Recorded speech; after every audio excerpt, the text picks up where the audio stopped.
Who else has had a dream about a terrible flooding situation occurring soon? I have. It occurred some moment ago as I reclined on the couch in the living room.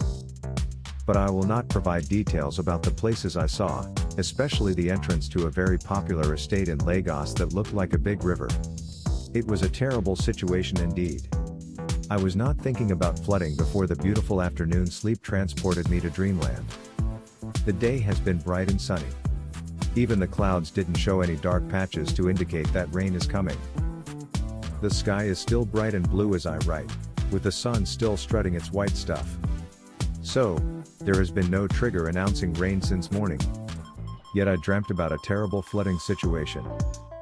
I was not thinking of the recent flooding situation in Lagos in which many parts, especially the car park in Marina, were badly affected by floods before I fell asleep.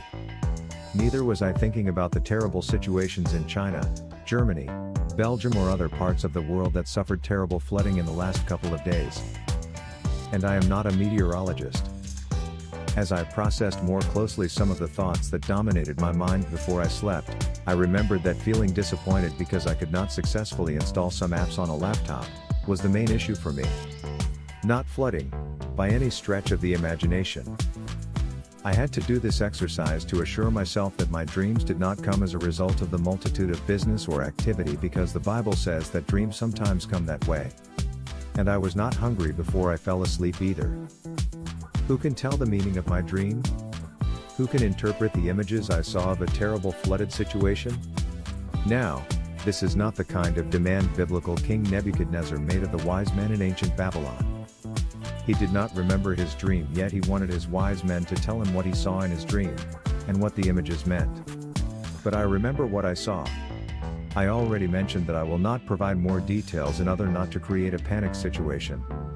Yet the dream situations of King Nebuchadnezzar and myself are similar in one key respect: the warning element was unmistakable. He woke up with a jolt. A strong, encroaching sense of brewing emergency.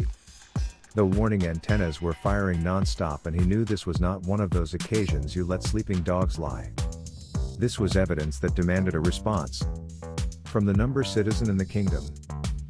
May we not be caught napping when the floods come because we took the necessary measures to get everyone to high grounds earlier. And more importantly, may we place the warnings in every strategic place for as long as possible, constantly innovating communications about the warnings so that we do not tire from seeing them, and fall into the temptation to ignore them or take them for granted through overfamiliarity.